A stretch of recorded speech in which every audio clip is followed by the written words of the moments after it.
ഹരേ കൃഷ്ണ മാതാജി. കൃഷ്ണ മാതാജി. ഹരേ കൃഷ്ണ മാതാജിയാണ് എന്റെ പേര് ശരിയാക്കിയത് ഇപ്പോ. ഹരേ കൃഷ്ണ മാതാജി. അതെ അതെ മാതാജി, ഹരേ കൃഷ്ണ. എന്റെ പേര് കുറച്ചു മുമ്പ് നോക്കുമ്പോ മുഴുവൻ ലെറ്റർ ആയിരുന്നു. ഇപ്പൊ എന്റെ പേര് ശരിക്ക് വന്നിട്ടുണ്ട് ഇതില്. ഹരേ കൃഷ്ണ. ഹരേ കൃഷ്ണ. തസ്മൈ ശ്രീ ഗുരവേ നമഃ. ശ്രീ ചൈതന്യമനോഭീഷ്ടം സ്ഥാപിതം യേന ഭൂതലേ സ്വയം രൂപകഥാമഹ്യം ദദാതി സ്വപദാന്തികം. വന്ദേഹം ശ്രീഗുരോ ശ്രീയുതപദകമലം ശ്രീഗുരും വൈഷ്ണവാംശ ശ്രീരൂപം സാഗരജാതം സഹഗണ രഘുനാഥാന്വിതം സജീവം സാദ്വൈതം സാവധൂതം പരിജനസഹിതം കൃഷ്ണ ചൈതന്യദേവം ശ്രീരാധാകൃഷ്ണപാദാൻ സഹഗണ ലളിതാ ശ്രീവിശാഖാന്വിതാംശ.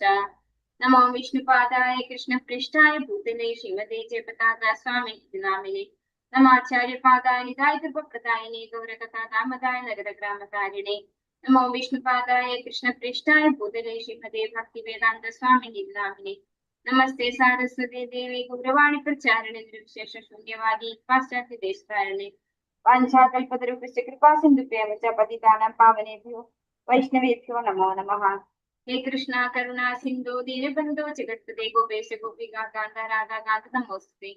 തപ്ത കാഞ്ചന ഗൗരാംഗി രാധേ വൃന്ദാവനേശ്വരി വൃഷഭാനുസുതേ ദേവി പ്രണമാമി ഹരിപ്രിയേ.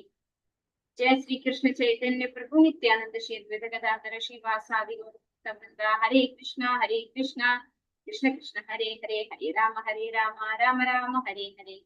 ഹരേ കൃഷ്ണ. രാധാ ഗോവിന്ദ മന്ദിർ ഇസ്കോൺ ബാംഗ്ലൂരിന്റെ ഷോർട്ട് ഭാഗവത ക്ലാസ്സിലേക്ക് എല്ലാ ഭക്തന്മാർക്കും സ്വാഗതം. ഹരേ കൃഷ്ണ. ഓം നമോ ഭഗവതേ വാസുദേവായ. ഓം നമോ ഭഗവതേ വാസുദേവായ. ഓം നമോ ഭഗവതേ വാസുദേവായ. നിഗമകൽപതരോർഗളിതം ഫലം ശുഗമുഖാദമൃതദ്രവ സംയുതം പിബത ഭാഗവതം രസമാലയം ഗുരഹോ രസികാ ഭുവി ഭാവുകാഃ. നാരായണം നമസ്കൃത്യ നരം ചൈവ നരോത്തമം ദേവീം സരസ്വതീം വ്യാസം തതോ ജയമുദിരയേത്. നഷ്ടപ്രായേഷു ഭദ്രേഷു നിത്യം ഭാഗവത സേവയാ ഭഗവത്യുത്തമ ശ്ലോകേ ഭവദ്നഷ്ടികിം. കൃഷ്ണായ വാസുദേവായ ദേവകീ നന്ദനായ ച നന്ദഗോപകുമാരായ ഗോവിന്ദായ നമോ നമഃ.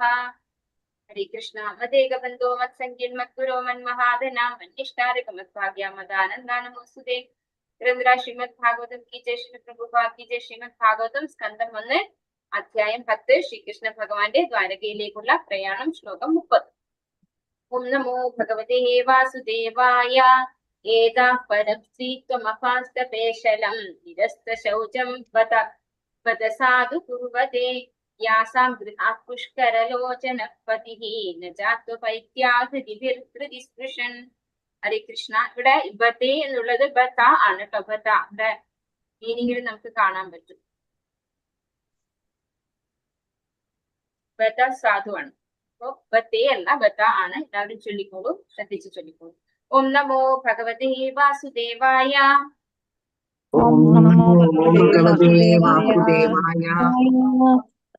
ഏതാഃ പരം സ്ത്രീത്വമപാസ്തപേശലം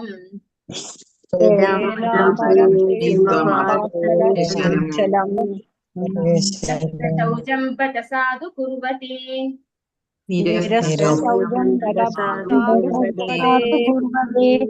യാസാം ഗൃഹാത് പുഷ്കരലോചന പതിഃ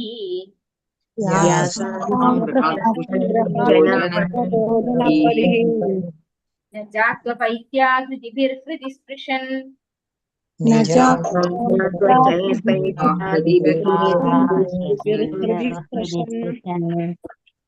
ഏതാഹ ഈ സ്ത്രീജനങ്ങളെല്ലാം പരം ഉന്നതമായ സ്ത്രീത്വം അപാസ്തപേശലം സ്വതന്ത്രമായ വ്യക്തിത്വം ഇല്ലാത്ത, നിരസ്ത ഇല്ലാത്ത, ശൗചം പവിത്രത.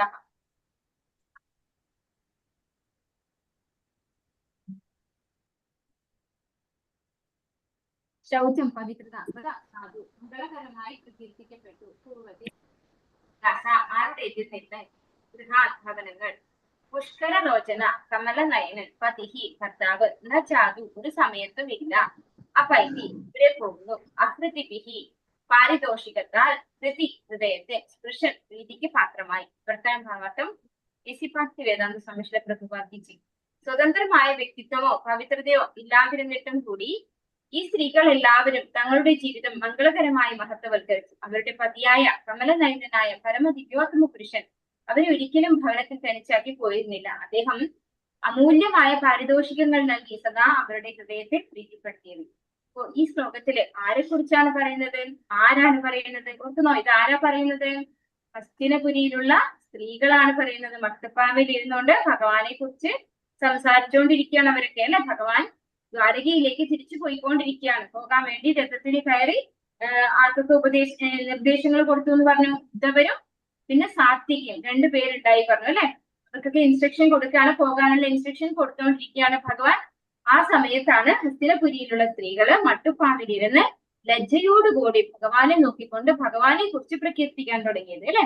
അപ്പോഴാണ് ഭഗവാന്റെ പത്നിമാരെ കുറിച്ച് പറഞ്ഞത്, അല്ലെ? ഭഗവാന്റെ പത്നിമാരെ ഒരുപാട് ജന്മങ്ങൾ ഭക്തിയുത സേവനം ചെയ്തിട്ടാണ് ഭഗവാന്റെ പത്നി എന്നുള്ള ഒരു സ്ഥാനം അവർക്ക് കിട്ടിയിട്ടുണ്ടായത് എന്ന് അവർ പറയണ്ടായി. ഇപ്പൊ സാധാരണ ഒരു ഭാര്യ ഭർത്തൃ ബന്ധം പോലെയല്ല ഭഗവാനുമായിട്ട് ബന്ധപ്പെടുന്നത്. എല്ലാം എന്താണ്? പവിത്രമാണ്, അതീന്ദ്രിയമാണ്, അല്ലെ? ഭഗവാൻ അതീന്ദ്രിയനാണ്. ഭഗവാനോട് ബന്ധപ്പെടുന്നതൊക്കെയും എന്തായി മാറുന്നു? അതീന്ദ്രിയമായി മാറുകയാണ് ചെയ്യുന്നപ്പോ ഭഗവാനും ഭഗവാന്റെ ദ്വാരകയിലുള്ള പത്നിമാരെന്ന് പറയുന്നത് ഈ ഭൗതിക ലോകത്തെ ഭാര്യ ഭർത്താക്കന്മാരെ പോലെയല്ല എന്ന് പറയാണ്. അങ്ങനെ ആയിരുന്നെങ്കിൽ ഒരിക്കലും ശുകദേവ ബ്രഹ്മർഷിയോ അല്ലെങ്കിൽ ചൈതന്യ മഹാപ്രഭു, അല്ലെ? സന്യാസം 24-ാമത്തെ വയസ്സിൽ സന്യാസം സ്വീകരിച്ച ആളാണ് ചൈതന്യ മഹാപ്രഭു. അപ്പൊ അവരൊന്നും തന്നെ ഇത് പ്രകീർത്തിക്കുമായിരുന്നില്ല എന്നും പറയണ്ടായി. ഓ, ഇവിടെ ഏത് പത്നിമാരെ കുറിച്ചാണ് ഇവിടെ പറയുന്നത്? ഇവിടെ പറയുന്നത് ഭഗവാന്റെ പത്നിമാരെ കുറിച്ചാണ്. ആരെ കുറിച്ചാണ് പറയുന്നത്? നമ്മൾ മനസ്സിലാക്കി 16,108 പത്നിമാരുണ്ടായിരുന്നു ഭഗവാൻ, അല്ലെ? അതിൽ 8 പേര് ഭഗവാൻ സ്വയംവരം ചെയ്താണ്. ബാക്കി 16,100 പേരെ എങ്ങനെയാണ് ഭഗവാൻ വിവാഹം ചെയ്തത്? ഭൗമാസുരനെ പിടിച്ചു കൊണ്ടുപോയി തടവിലാക്കപ്പെട്ടിരുന്ന സ്ത്രീകളായിരുന്നു ഈ 16,100 ഭാര്യമാരായിട്ടുള്ളവരും.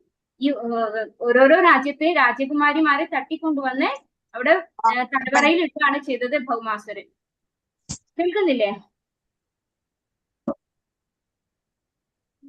കേൾക്കുന്നുണ്ട് മാതാജി.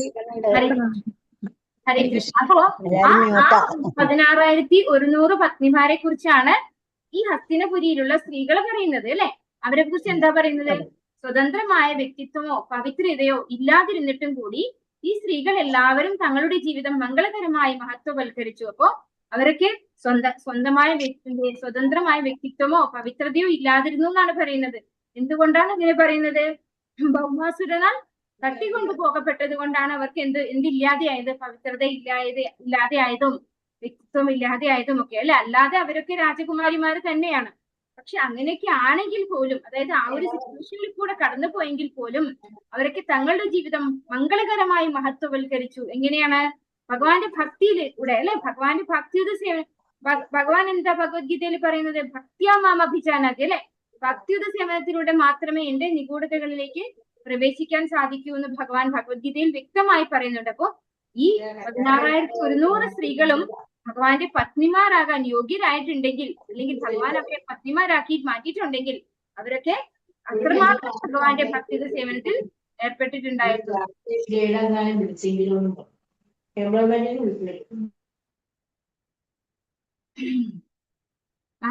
മഹത്വവൽക്കരിച്ചു. അവരുടെ പതിയായ കമലനയനായ പരമദിവ്യോത്തമ പുരുഷൻ അവരെ ഒരിക്കലും ഭവനത്തിൽ തനിച്ചാക്കി പോയിരുന്നില്ല. അദ്ദേഹം അമൂല്യമായ പാരിതോഷികങ്ങൾ നൽകി സദാ അവരുടെ ഹൃദയത്തെ പ്രീതിപ്പെടുത്തിയിരുന്നു. അപ്പൊ ഭഗവാൻ ഒരിക്കലും അവരെ പിരിഞ്ഞിരുന്നിരുന്നില്ല. അപ്പൊ എല്ലാ കൊട്ടാരത്തിലും ഓരോരോ കൊട്ടാരം ആ സ്ത്രീകൾക്കൊക്കെ ഭഗവാൻ കെട്ടിക്കൊടുക്കുകയുണ്ടായി. ആ ഓരോ കൊട്ടാരത്തിലും ഓരോ ഭഗവാൻ ഉണ്ടായിരുന്നു, അല്ലെ?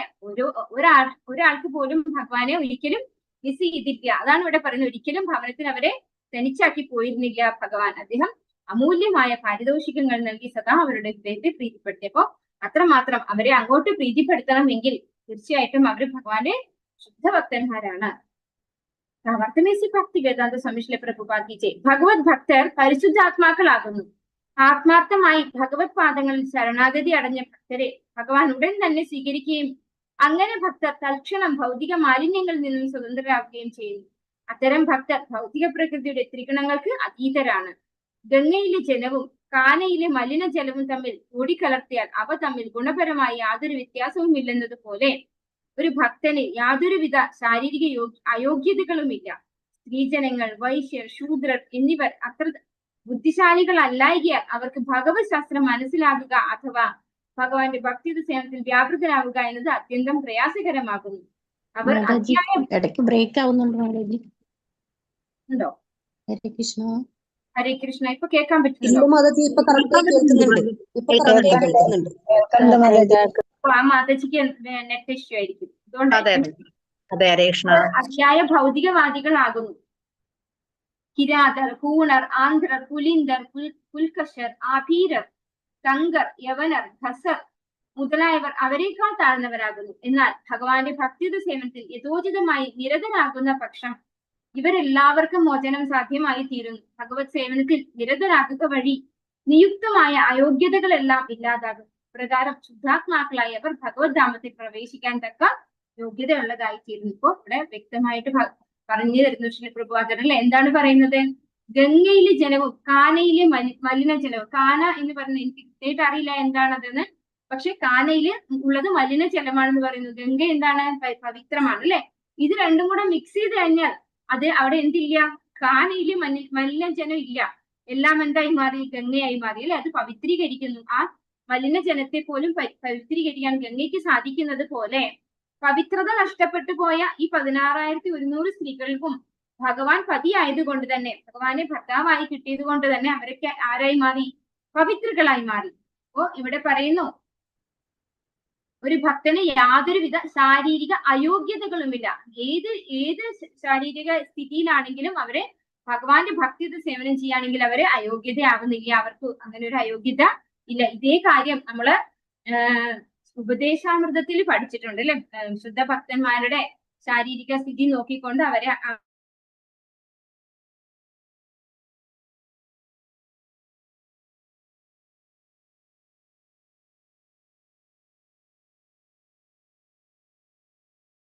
ഹരേ കൃഷ്ണ മാതാജി, നെറ്റ്വർക്ക് ഇഷ്യൂ ഉണ്ടെന്ന് തോന്നുന്നു. ഇപ്പൊ കേൾക്കുന്നുണ്ടായില്ല കുറച്ചു നേരം.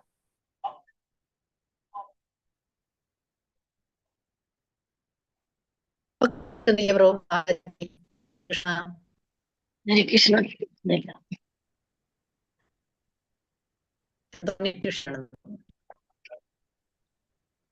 ഹരേ കൃഷ്ണ. കേൾക്കാമോ? ഓ കേൾക്കാം. ഇപ്പൊ കേൾക്കാം. നെറ്റ് കട്ടായി പോയി. കട്ടായിരുന്നു. സ്ത്രീജനങ്ങൾ, വൈശ്യർ, ശൂദ്രർ എന്നിവർ അത്ര ബുദ്ധിശാലികൾ അല്ലായികയാൽ അവർക്ക് ഭഗവത് ശാസ്ത്രം മനസ്സിലാക്കുക അഥവാ ഭഗവാന്റെ ഭക്തിയുടെ സേവനത്തിൽ വ്യാപൃതരാവുക എന്നത് അത്യന്തം പ്രയാസകരമാകുന്നു. അതായത് ഒരു ബുദ്ധി കുറഞ്ഞവരാണ് അല്ലെ. നമ്മള് കലിയുഗ കാലത്തെ ആളുകളെ പറ്റി പറഞ്ഞു. പ്രായേണ ആയുഷ സത്യ തലവസ്മിൻ യുഗേ ജനാഹ മന്ദാസുമന്ദമതയാ മന്ദഭാഗ്യ കിപത്രിതഃ. അതുകൊണ്ട് എല്ലാ കലിയുഗത്തിലുള്ള എല്ലാ ജനങ്ങൾക്കും ഒരുപോലെ ഭക്തിയിൽ ഏർപ്പെടാൻ പറ്റുന്നില്ല. അതുപോലെ അങ്ങനെ പറയുന്ന കാറ്റഗറിയിലും ഏറ്റവും താഴ്ന്ന കാറ്റഗറിയിലാണ് ഇവിടെ പറഞ്ഞ സ്ത്രീകളും വൈശ്യരും ശൂദ്രരും ഒക്കെ. എന്തുകൊണ്ടാണ്? അവർക്ക് അത്ര കാര്യങ്ങൾ മനസ്സിലാക്കാനുള്ള ബുദ്ധി വൈഭവം ഇല്ല. അവര് ബുദ്ധി കുറഞ്ഞവരാണ്. അപ്പോ അതിയായ ഭൗതികവാദികൾ ആകുന്നു. അപ്പോ അതുകൊണ്ട് തന്നെ ബുദ്ധി കുറഞ്ഞത് കൊണ്ട് എന്താണ്? അവർക്ക് ഭഗവാന്റെ ശാസ്ത്രം മനസ്സിലാക്കാൻ സാധിക്കില്ല, ഭൗതികവാദികളായി തീരുന്നു. അപ്പൊ നമ്മൾ സ്വാഭാവികമായിട്ട് ഓട്ടോമാറ്റിക് ആയിട്ട് ആരാവും? ഭൗതികതയിലുള്ളവരാവും. പിന്നെ അതിലും താഴ്ന്ന ആളുകളെ കുറിച്ചാണ് പറയുന്നത്. കിരാതർ, കൂണർ, ആന്ധ്രർ, പുലിന്ദർ, പുൽക്കശർ, ആഭീരർ, കാങ്കർ, യവനർ, ഖസർ മുതലായവർ. അപ്പൊ താഴ്ന്ന വർഗത്തിൽ ഏറ്റവും ഈ ചാതുർവർണ്ണത്തിന്റെയും താഴോട്ട് വരികയാണ് അല്ലെ. ശൂദ്രരും ഇവരിലെ അപ്പമാണ് അതിലും താഴോട്ടുള്ള ആളുകളാണ്. ഇങ്ങനെയുള്ള ആളുകളെ അവരെക്കാൾ താഴ്ന്നവരാകുന്നു. എന്നാൽ ഭഗവാന്റെ ഭക്തിയുടെ സേവനത്തിൽ യഥോചിതമായി നിരതരാകുന്ന പക്ഷം ശാസ്ത്രങ്ങളൊന്നും പഠിക്കാതെ നമുക്ക് ഭക്തിയുടെ സേവനം ചെയ്യാൻ സാധിക്കുമോ? നമുക്കൊരു യഥാർത്ഥ ആധ്യാത്മിക ആചാര്യനെ കിട്ടുകയാണെങ്കിൽ നമുക്ക് ശാസ്ത്രങ്ങളുടെ അറിവുണ്ടാവണമെന്നില്ല. ആ ആചാര്യന് നമുക്ക് വിശ്വാസം ഉണ്ടായി ആ ആചാര്യൻ പറഞ്ഞു തരുന്നതിന് പ്രകാരം നമ്മൾ ഭക്തി ചെയ്താൽ, അതായത് നമുക്ക് നാമം ജപിക്കാൻ ഒരുപാട് അറിവ് വേണ്ടതുണ്ടോ? അപ്പൊ ആചാര്യൻ പറയാണ്, നിങ്ങൾ 4 യമനിയമങ്ങൾ പാലിക്കുക, ഭഗവാന് നിവേദ്യം കൊടുക്കുക, നിവേദ്യം അർപ്പിച്ചുകൊണ്ട് ഭക്ഷണം കഴിക്കുക, 16 മാല ജപിക്കുക. ഈ പറയുന്ന കാര്യം ചെയ്യാൻ ആർക്കെങ്കിലും ഒരുപാട് ബുദ്ധിയോ ഒരുപാട് ശാസ്ത്രജ്ഞാനോ വേണ്ടതുണ്ടോ? ഇല്ല അല്ലെ. അപ്പോ ആ ഒരു അംഗീകരിക്കുന്ന, അതായത് അംഗീകരിക്കുന്ന ഒരു ആചാര്യനെ കിട്ടി അദ്ദേഹത്തിൽ നിന്ന് പറഞ്ഞു തരുന്ന ഉപദേശങ്ങൾ വിശ്വാസപൂർവ്വം സ്വീകരിച്ച് അത് നമ്മുടെ ജീവിതത്തിൽ പകർത്തിയാൽ തന്നെ എന്താ സംഭവിക്കുക? അത ശ്രീകൃഷ്ണനാമാദീന ഭവേഗ്രാഹ്യമിന്ദ്രിയൈഃ സേവോന്മുഖേ ഹി ജിഹ്വാദൗ സ്വയമേവ സ്ഫുരത്യതഃ. നാമം ജപിക്കുന്നു, പ്രസാദം കഴിക്കുന്നു. ഈ രണ്ട് കാര്യങ്ങൾ നമ്മൾ നാക്കുകൊണ്ട് ചെയ്തു കഴിഞ്ഞാൽ ഭഗവാനെ കുറിച്ചുള്ള നാമം എന്താണ്? സ്വയമേവ സ്ഫുരത്യത. നമ്മുടെ ഉള്ളിൽ നിന്നുകൊണ്ട് തന്നെ ഭഗവാൻ തരും അല്ലെ. അപ്പോ ഇത്രയും താഴ്ന്ന വർഗത്തിലാണെങ്കിലും ഒരു യഥാർത്ഥ ആധ്യാത്മിക ആചാര്യനെ കിട്ടി അദ്ദേഹത്തിൽ നിന്ന് കാര്യം ഗ്രഹിക്കാനും വിശ്വസിക്കാനും സാധിച്ചാൽ ഭക്തിയുത സേവനത്തിൽ അവർക്കും ഏർപ്പെടാൻ സാധിക്കും. അങ്ങനെ ഭക്തിയുത സേവനം ചെയ്യുന്നത് വഴി തന്നെ അവർക്ക് ഭഗവത് ധാമത്തിലേക്ക് പ്രവേശിക്കാൻ തക്ക യോഗ്യതയുള്ളവരായി അവർ തീരുന്നു എന്നാണ് പറയുന്നത്. എത്ര താഴ്ന്ന കുലത്തിലായിക്കോട്ടെ, എന്ത് തന്നെ ആയിക്കോട്ടെ, ഭക്തി ചെയ്തു കഴിഞ്ഞാൽ അങ്ങനെ ചെയ്യാൻ അവർക്ക് സാധിച്ചാൽ അവർക്ക് നല്ല ബുദ്ധിശക്തി ഉണ്ടാവില്ല, ചിലപ്പോൾ ശാസ്ത്രങ്ങൾ ശരിയായിട്ട് മനസ്സിലാക്കാൻ സാധിച്ചു എന്ന് വരില്ല. പക്ഷെ ഭക്തിയുത സേവനത്തിൽ അവർ ഏർപ്പെട്ടാൽ അവരും ഭഗവാന്റെ ധാമത്തിലേക്ക് പ്രവേശിക്കാൻ യോഗ്യരാകും. ഭൗമാസുരന്റെ ബന്ധനത്തിലായിരുന്ന പതിത യുവതികൾ അവരുടെ മോചനത്തിനായി ശ്രീകൃഷ്ണൻ ഭഗവാനോട് ആത്മാർത്ഥമായി പ്രാർത്ഥിച്ചു. അവരുടെ ഉദ്ദേശശുദ്ധി ഭക്തിയുടെ ബലത്തിനാൽ തൽക്ഷണം അവരെ പരിശുദ്ധരാക്കി. ആകയാൽ ഭഗവാൻ അവരെ തന്റെ പത്നിമാരായി സ്വീകരിക്കുകയും അപ്രകാരം അവരുടെ ജീവിതം മഹത്തരമായി തീരുകയും ചെയ്തു. അത്തരം ശുഭകരമായ മഹിമ ഭഗവാൻ അവരോടൊപ്പം അത്യനുരക്തനായ പതിയായി ലീലകളിൽ ഏർപ്പെട്ടപ്പോൾ കൂടുതൽ മഹനീയമായി തീർന്നു. അപ്പോ പതിതരായിരുന്നു അവർ, അതുകൊണ്ടാണ് അവർ ഭൗമാസുരന്റെ പിടിയിൽ അകപ്പെട്ടു പോയത്. പക്ഷെ ആ സമയം മുതൽ അവർ ഭഗവാനെ മാത്രം ആശ്രയിച്ചു, ഭഗവാനിൽ അതിയായി വിശ്വസിച്ച് ഭഗവാനോട് ഭക്തിയുത സേവനത്തിൽ ഏർപ്പെട്ടത് കൊണ്ട് തന്നെ അവർക്ക് ഭഗവാന്റെ പത്നിമാരാകാൻ സാധിച്ചു. ഭഗവാൻ സദാ തന്റെ 16,108 പത്നിമാരോടൊപ്പം ജീവിച്ചിരുന്നു. അദ്ദേഹം സ്വയം 16,108 പൂർണ്ണ അംശങ്ങളായി വിസ്തരണം ചെയ്തു. മാത്രവുമല്ല, ആ ഓരോ വിസ്തരണങ്ങളും യഥാർത്ഥ വ്യക്തിത്വ വിശേഷത്തിൽ നിന്നും ഭിന്നരല്ലാത്ത സ്വയം ഭഗവാൻ തന്നെയായിരുന്നു. ഭഗവാൻ അനേകമായി സ്വയം വിസ്തരണം ചെയ്യാൻ കഴിയുമെന്ന് ശ്രുതി മന്ത്രത്തിൽ ഉറപ്പായി പ്രസ്താവിച്ചിരിക്കുന്നു. അനേകം പത്നിമാരുടെ പതിയെന്ന നിലയിൽ വിലയേറിയ ഉദ്യമത്തിലൂടെ ആണെങ്കിലും അദ്ദേഹം എല്ലാവരെയും പാരിതോഷികങ്ങൾ നൽകി പ്രീതിപ്പെടുത്തി. അദ്ദേഹം സ്വർഗത്തിൽ നിന്നും പാരിജാത ചെടി കൊണ്ടുവരികയും പ്രധാന രാജ്ഞിമാരിൽ ഒരുവളായ സത്യഭാമയുടെ കൊട്ടാരത്തിൽ നട്ടുപിടിപ്പിക്കുകയും ചെയ്തു. ആകയാൽ ഭഗവാനെ സ്വന്തം പതിയായി ലഭിക്കാൻ ആരെങ്കിലും ആഗ്രഹിക്കുന്ന പക്ഷം ഭഗവാൻ അത്തരം അഭിലാഷങ്ങളെ പൂർണ്ണമായി പൂർത്തീകരിക്കുന്നു. അപ്പോ ഇവിടെ എന്താ പറയുന്നത്? ഭഗവാൻ 16,108 ഭാര്യമാരുടെ അടുത്തും ഇൻഡിവിജ്വലി ഉണ്ടായിരുന്നു. അതായത് എവിടെയും ഭഗവാൻ പരിപൂർണനായ ഭഗവാൻ എല്ലാവരുടെയും കൂടെ ഭഗവാനായിട്ട് തന്നെ, അല്ലാണ്ട് ഭഗവാൻ പകരത്തിനൊരാളെ വെക്കുകയല്ല ചെയ്തത്. ഭഗവാനായിട്ട് തന്നെ ഓരോരുത്തരുടെയും കൂടെ ഉണ്ടായിരുന്നു എന്നാണ് പറയുന്നത്. അതുപോലെ അവരെയൊക്കെ വിലയേറിയ സമ്മാനങ്ങളും അതൊക്കെ കൊടുത്ത് തൃപ്തിപ്പെടുത്തിയിട്ടുണ്ടായിരുന്നു. അതുപോലെ സത്യഭാമയ്ക്ക് സ്വർഗത്തിൽ നിന്ന് പാരിജാത പുഷ്പം അവിടെ ഉദ്യാനത്തിൽ കൊണ്ട് നട്ടുകൊടുത്തിട്ടുണ്ടായിരുന്നു. അപ്പോ അങ്ങനെ ഭഗവാന്റെ പത്നിമാരാകാനുള്ള യോഗ്യത അവരെങ്ങനെ നേടി? ഭക്തിയുത സേവനത്തിലൂടെ നേടി. അങ്ങനെ ഭക്തിയുത സേവനം ചെയ്ത ഭക്തന്മാർക്ക് തിരിച്ച സേവനങ്ങൾ അവരെ സന്തോഷിപ്പിക്കാനും ഭഗവാനും മത്സരം കാണിക്കും അല്ലെ. അത് നമുക്ക് അർജുനന്റെ കാര്യത്തിലും അറിയാം അല്ലെ. ഭഗവാനോട് എത്ര പ്രേമം ഉണ്ടായിരുന്നോ ഭഗവാൻ അതിനേക്കാളും അർജുനന് കൂടെ തന്നെ ഉണ്ടായിരുന്നു. അതുപോലെ പാണ്ഡവരുടെ ഒക്കെ കൂടെ ഭഗവാൻ സദാ കൂടെ ഉണ്ടായിരുന്നു. അവര് അത്രയും ഭക്തിയുത സേവനം ചെയ്തതുകൊണ്ട്, ഭഗവാന് വേണ്ടി ഭക്തിയുത സേവനം ചെയ്തത് കൊണ്ട് ഭഗവാൻ അവർക്ക് കൂടെ തന്നെ ഉണ്ടായിരുന്നു എപ്പോഴും. അതുപോലെയാണ് ഭഗവാന്റെ പത്നിമാരും ഭഗവാനെ ഭർത്താവായി കിട്ടാൻ ഭക്തിയുത സേവനം ചെയ്തു. അങ്ങനെ ആഗ്രഹിക്കുന്ന പക്ഷം ആർക്കും അങ്ങനെയുള്ള അഭിലാഷങ്ങൾ ഭഗവാൻ പൂർത്തീകരിച്ച് തരും എന്നാണ് ഇവിടെ ശ്രീപ്രഭുപാദർ പറഞ്ഞിരുന്നത്. ഓം നമോ ഭഗവതേ വാസുദേവായ. ഏവം വിധാഗതന്തീനാം സഖിരഃ പുരയൂഷിതാം നിരീക്ഷണേനാഭിനന്ദൻ സസ്മിതേനായയൗ ഹരിഃ. എല്ലാവർക്കും ചൊല്ലാം. ഓം നമോ ഭഗവതേ വാസുദേവായ.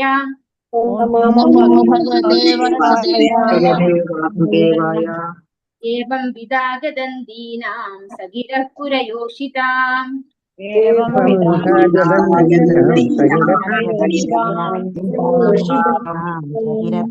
നിരീക്ഷണേനാഭിനന്ദൻ സസ്മിതേനായയൗ ഹരിഃ.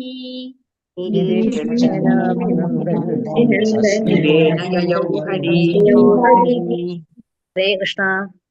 ഏവം വിധ, ഈ വിധം, ഗതന്തീന, അപ്രകാരം അദ്ദേഹത്തെ കുറിച്ച് സംസാരിക്കുകയും പ്രാർത്ഥിക്കുകയും ചെയ്യുന്ന അദ്ദേഹം ഭഗവാൻ ഗിരഹ, വചനങ്ങളുടെ, പുരയോഷിതാം, രാജധാനിയിലെ സ്ത്രീജനങ്ങളുടെ, നിരീക്ഷണേന, അവരുടെ മേൽ കൃപാപുരസരം കടാക്ഷിച്ചുകൊണ്ട്, അഭിനന്ദൻ, അവരെ അനുമോദിച്ചുകൊണ്ടും, സുസ്മിതേന, മന്ദഹസിക്കുന്ന വചനത്തോടെ, യയൗ, യാത്രയായി, ഹരിഹി, പരമദിവ്യോത്തമ പുരുഷൻ. രത്തനം ഭാവാർത്ഥം ഇസി ഭക്തി വേദാന്ത സ്വാമി പ്രഭുപാദി ചെയ്തു. ഹസ്തിനപുര രാജധാനിയിലെ സ്ത്രീജനങ്ങൾ ഇവിധം ഭഗവാനെ വാഴ്ത്തുകയും സംസാരിക്കുകയും ചെയ്തുകൊണ്ടിരുന്ന വേളയിൽ ഭഗവാൻ പുഞ്ചിരി തൂക്കിക്കൊണ്ട് അവരുടെ സദ്ഭാവനകളെ സ്വീകരിച്ച് കൃപാപുരസരം അവരെ കടാക്ഷിച്ചുകൊണ്ട് നഗരത്തിൽ നിന്നും വിട പറഞ്ഞു. ഓ, ഇത്രയും നേരം ഹസ്തിനപുരിയിലെ സ്ത്രീകൾ ലജ്ജയോടുകൂടി അല്ലെ, അവരുടെ സ്വാഭാവികമായിട്ടുള്ള ഒരു ഗുണമായിരുന്നു ലജ്ജ എന്ന് പറയുന്നത് എന്ന് പറയണ്ടായി. ആ ലജ്ജയോടുകൂടി കൊട്ടാരത്തിന്റെ മട്ടുപ്പാവിൽ പോയി ഇരുന്നു കൊണ്ട് ദ്വാരകയിലേക്ക് പോകാനൊരുങ്ങുന്ന ഭഗവാനെ പ്രകീർത്തിക്കുകയായിരുന്നു അവരല്ലേ. ഓരോരോ കാര്യങ്ങൾ പറഞ്ഞു. ആ പരമദിവ്യോത്തമ പുരുഷനായിട്ടുള്ള ഭഗവാനാണ് ഇതിൽ, എല്ലാവരുടെ ഹൃദയത്തിലും ഇരിക്കുന്നത് ഭഗവാനാണ്. ഇങ്ങനെ ഓരോ കാര്യങ്ങൾ എടുത്തെടുത്ത് അവര് പറയുണ്ടായി ഭഗവാനെ കുറിച്ച്. ഇതൊക്കെ ആര് കേൾക്കുന്നുണ്ട്? ഭഗവാൻ രണ്ടു വിധത്തിൽ കേൾക്കുന്നുണ്ട് അല്ലെ. ഒന്നാമതായിട്ട് നമ്മുടെ എല്ലാവരുടെയും ഹൃദയത്തിൽ ആരുണ്ട്? ഭഗവാനുണ്ടല്ലേ. ഭഗവാൻ പറഞ്ഞിട്ടുണ്ട് ഭഗവത്ഗീതയില് എന്ത് പറഞ്ഞു? ദ്രഷ്ടാനുമന്ത്രാച ഭർത്താ ഭോക്താ മഹേശ്വരഃ പരമാത്മേതി ചാപ്യുക്തോ ദേഹേസ്മിൻ പുരുഷഃ പരഃ. ഭഗവാൻ എല്ലാവരുടെ ഹൃദയത്തിലും പരമാത്മാവായിട്ടിരിക്കുന്നു. എന്നിട്ട് എന്താ ചെയ്യുന്നേ? ഉപദ്രഷ്ട അനുമന്ത അല്ലെ. ഭഗവാൻ ഇങ്ങനെ നോക്കി വിറ്റ്നസ് ചെയ്യാണ് നമ്മൾ എന്താ ചെയ്യുന്നത്, എന്താ ചിന്തിക്കുന്നത്, എന്താ പറയുന്നത്. നമുക്ക് ഭഗവാനെ കുറിച്ച് ഒരിക്കലും കള്ളം പറയാൻ പറ്റില്ല അല്ലെ. ആരെങ്കിലും നാമം ജപിക്കാതെ നാമം ജപിച്ചു എന്ന് പറഞ്ഞാൽ ആര് കാണുന്നുണ്ട്? ഭഗവാൻ കാണുന്നുണ്ട് അല്ലെ. നമ്മൾ കള്ളം പറയാണോ എന്നുള്ളത്. അപ്പോ ഭഗവാൻ സദാ നമ്മുടെ കൂടെ തന്നെ ഉണ്ട് ഹൃദയത്തിൽ. അപ്പൊ അങ്ങനെ ഹസ്തിനപുരിയിലെ സ്ത്രീകൾ അങ്ങോട്ടും ഇങ്ങോട്ടും പറയുമ്പോൾ അവരുടെ ഹൃദയത്തിൽ ഇരുന്നുകൊണ്ട് തന്നെ ഭഗവാൻ അത് കേൾക്കാം. പോരാണ്ട് പുറത്തും ഭഗവാൻ കേൾക്കുന്നുണ്ടായിരുന്നു എന്ന് വേണം അനുമാനിക്കാൻ. അവരെ നോക്കിക്കൊണ്ട്, അതായത് ഇത്രയും കാര്യങ്ങൾ ഭഗവാനെ കുറിച്ച് പറഞ്ഞ ആ സ്ത്രീകളെ എങ്ങനെയാണ് ഭഗവാൻ ചെയ്തത്? സംസാരിക്കുകയും ചെയ്തുകൊണ്ടിരുന്ന വേളയിൽ ഭഗവാൻ പുഞ്ചിരി തൂക്കിക്കൊണ്ട് അവരുടെ സദ്ഭാവനകളെ സ്വീകരിച്ച് കൃപാപുരസരം അവരെ കടാക്ഷിച്ചുകൊണ്ട് നഗരത്തിൽ നിന്നും വിട പറഞ്ഞപ്പോ മുകളിൽ നിന്ന് അവരെ നോക്കി കൈ വീശിയിട്ടാവും ഭഗവാൻ പോയിട്ടുണ്ടാവുക അല്ലെ. അവരിത് പറയുന്നത് ഭഗവാൻ പരമാത്മാവായിരുന്നു കേൾക്കുന്നുണ്ടാവും. പുറത്തു നിന്ന് അവരുടെ ആ ഒരു മനോഭാവം മനസ്സിലാക്കിയ ഭഗവാൻ അവരെ വീക്ഷിച്ചു, അവരോട് പുഞ്ചിരി തൂകി അവരോട് യാത്ര പറഞ്ഞുകൊണ്ട് പോയി. അവരെ കടാക്ഷിച്ചുകൊണ്ട് നഗരത്തിൽ നിന്ന് വിട പറഞ്ഞു എന്നാണ് പറയുന്നത്. കൃഷ്ണ. ഓം നമോ ഭഗവതേ വാസുദേവായ അജാതശത്രുപൃതനാം ഗോപീതായ മധുദ്വിഷഃ പരേഭ്യഃ ശങ്കിതസ്നേഹാത് പ്രായുക്ത ചതുരംഗിണീം. എല്ലാവർക്കും ചൊല്ലാം. ഓം നമോ ഭഗവതേ വാസുദേവായ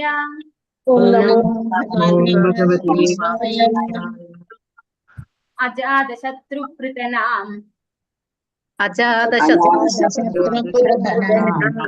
ഗീതായ മധുദ്വിഷഃ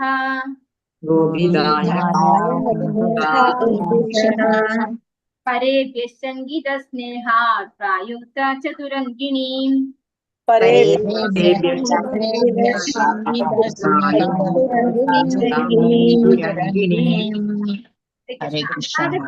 ആരുടെയും ശത്രുവല്ലായിരുന്ന മഹാരാജാവ് യുധിഷ്ഠിരൻ പൃതനാം പ്രതിരോധ സേനകൾ ഗോപീതായ സംരക്ഷണം നൽകാനായി മധുവിന്റെ ശത്രുവിന്റെ, അതായത് ശ്രീകൃഷ്ണൻ, പരേഭ്യ മറ്റുള്ളവരിൽ നിന്നും ശത്രുക്കൾ, ശങ്കിത ഭയപ്പെടുകയാ, സ്നേഹത്താൽ പ്രയുക്ത നിയുക്തമാക്കി, ചതുരംഗിണി 4 പ്രതിരോധ സൈന്യ വിഭാഗങ്ങൾ.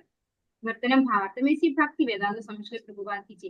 ആരുടെയും ശത്രുവല്ലാതിരുന്നിട്ടും മഹാരാജാവ് യുധിഷ്ഠിരൻ 4 പ്രതിരോധ സേനാ വിഭാഗങ്ങളെ അശ്വം, ഗജം, കാലാൾ,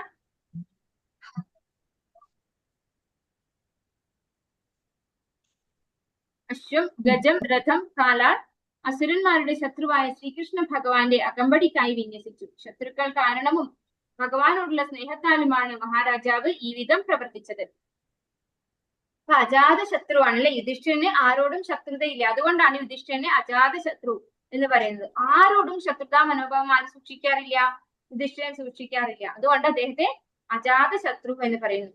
അങ്ങനെയുള്ള യുധിഷ്ഠിരൻ 4 പ്രതിരോധ വിഭാഗങ്ങൾ, സേനാ വിഭാഗങ്ങൾ, അതായത് അശ്വത്തിന്റെ മുകളിലുള്ള സൈന്യം, അതുപോലെ ഗജത്തിന്റെ മുകളിലുള്ള സൈന്യം, രഥത്തിലേറിയിട്ടുള്ള സൈന്യം, കാലാള്, ഇങ്ങനെയുള്ള 4 വിഭാഗത്തിലുള്ള സൈന്യങ്ങളെ അസുരന്മാരുടെ ശത്രുവായ ശ്രീകൃഷ്ണ ഭഗവാന്റെ അകമ്പടിക്കായി വിന്യസിച്ചു. അപ്പൊ ഭഗവാൻ ദ്വാരകയിലേക്ക് പോകുമ്പോൾ ഭഗവാൻ അകമ്പടി സേവിക്കാൻ ഇത്രയും സേനകളെ ആര് നിയോഗിച്ചു? യുധിഷ്ഠിരൻ നിയോഗിച്ചു എന്നാണ് പറയുന്നത്. ശത്രുക്കൾ കാരണവും ഭഗവാനോടുള്ള സ്നേഹത്താലുമാണ് മഹാരാജാവ് ഈ വിധം പ്രവർത്തിച്ചത്. അപ്പൊ ആരെങ്കിലും ഭഗവാനെ ഉപദ്രവിക്കരുത്. അങ്ങനെ ഉപദ്രവിച്ചാൽ സൈന്യം കൊണ്ട് നേരിടാൻ വേണ്ടിയിട്ട് അദ്ദേഹം ഇങ്ങനെ ചെയ്തു. അതായത് 4 വിധത്തിലുള്ള സേനാ വിഭാഗങ്ങളെ ഭഗവാനെ അകമ്പടി സേവിക്കാൻ പറഞ്ഞു വിട്ടു. ഭക്തി വേദാന്ത സ്വാമി ശ്രീ പ്രഭുപാദ്. സ്വാഭാവികമായ പ്രതിരോധ നടപടികൾ രഥങ്ങളോടും കാലാൾപ്പടയോടും കൂടി സംയോജിതമായ അശ്വസേനയും ഗജസേനയും ആകുന്നു. അശ്വങ്ങളെയും ഗജങ്ങളെയും പർവ്വതങ്ങളിലും വനങ്ങളിലും സമതലങ്ങളിലും അങ്ങനെ ഏതു ഭാഗത്തേക്കും നയിച്ച് നിയോഗിക്കത്തക്ക വിധം പരിശീലിപ്പിച്ചിരുന്നു. ബ്രഹ്മാസ്ത്രം ആധുനിക അണ്വായുധങ്ങൾക്ക് സമാനമായ ബ്രഹ്മാസ്ത്രത്തിന്റെ നിലവാരം വരെ പോലുമുള്ള അതിശക്തമായ അസ്ത്രങ്ങളുടെ ബലത്താൽ അനേകം അശ്വഗജ സേനകളുമായി പൊരുതുവാൻ തേരാളികൾക്ക് കഴിയുമായിരുന്നു. ശ്രീകൃഷ്ണ ഭഗവാൻ ഏവരുടെയും മിത്രവും അഭ്യുദയകാംക്ഷിയുമാണെന്ന് മഹാരാജാവ് യുധിഷ്ഠിരന് നല്ലവണ്ണം അറിയാം. എങ്കിലും സ്വഭാവേന ഭഗവാനോട് അസൂയുള്ള അസുരന്മാരുണ്ടായിരുന്നു. ആകയാൽ അന്യരിൽ നിന്നുള്ള ആക്രമണ ഭീതി മൂലവും ഭഗവാനോടുള്ള സ്നേഹത്താലും എല്ലാവിധ പ്രതിരോധ സേനകളെയും ശ്രീകൃഷ്ണ ഭഗവാന്റെ അംഗരക്ഷകരായി അദ്ദേഹം നിയോഗിച്ചു. ഇവിടെ എന്താ പറയുന്നത്? സ്വാഭാവികമായ പ്രതിരോധ നടപടികൾ രഥങ്ങളോടും കാലാൾപ്പടകളോടും കൂടി സംയോജിതമായ അശ്വസേനയും ഗജസേനയുമാകുന്നു. അപ്പൊ ഈ 4 വിധത്തിലുള്ള സൈന്യത്തെയും വിന്യസിക്കുന്നതാണ് ശരിയായ ഒരു പ്രതിരോധ നടപടി എന്നാണ് പറയുന്നത്. അപ്പോ ഓരോന്നിനും ഓരോരുത്തരെ ആയിട്ട് പ്രതിരോധിക്കാനുള്ള കഴിവുണ്ട്. അതാണ് ഇവിടെ എടുത്തു പറയുന്നത്. അശ്വങ്ങളെയും ഗജങ്ങളെയും പർവ്വതങ്ങളിലും വനങ്ങളിലും സമതലങ്ങളിലും അങ്ങനെ ഏത് ഭാഗത്തേക്കും നയിച്ച് നിയോഗിക്കത്തക്ക വിധം പരിശീലിപ്പിച്ചിരുന്നു. അപ്പൊ ഇവർക്കൊക്കെ ട്രെയിനിങ് കൊടുക്കുന്നുണ്ട്. എവിടെയൊക്കെയാണ്? അശ്വങ്ങളെയും ഗജങ്ങളെയും ഉപയോഗിച്ച് പർവ്വതങ്ങളില്, വനങ്ങളില്, സമതലങ്ങളില് ഇങ്ങനെ ഏത് ഭാഗത്തും നമുക്ക് ഉപയോഗിച്ചുകൊണ്ട് പ്രതിരോധിക്കാൻ സാധിക്കും. അപ്പൊ നടക്കണ നീ കണ്ടോ? എനിക്ക് നേരമില്ല.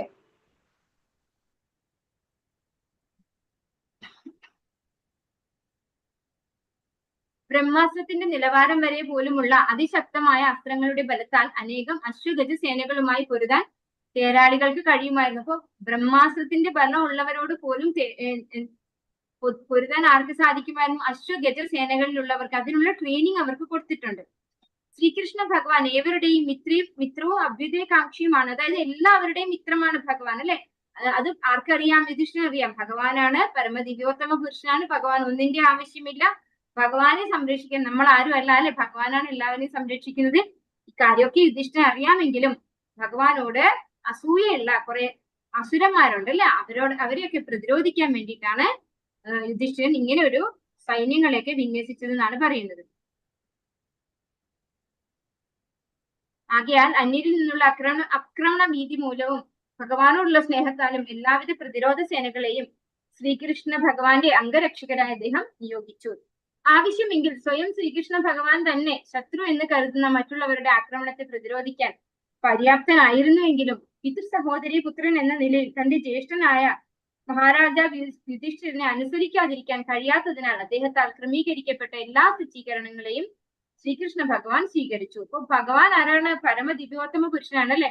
ഭഗവാൻ വെറുതെ ഒന്ന് കടാക്ഷിച്ചാൽ മാത്രം മതി, ശത്രുക്കള് അവരുടെ മനസ്സേ മാറിപ്പോകും, അല്ലെ? നമുക്കറിയാം ചൈതന്യ മഹാപ്രഭുവിന്റെ ലീലയില് ചാന്ദ് കാസി അദ്ദേഹം ഒരു ആയുധം എടുക്കേണ്ടി വന്നിട്ടില്ല, അല്ലെ? അല്ലാണ്ട് തന്നെ ഭക്തനായി മാറേണ്ടായി.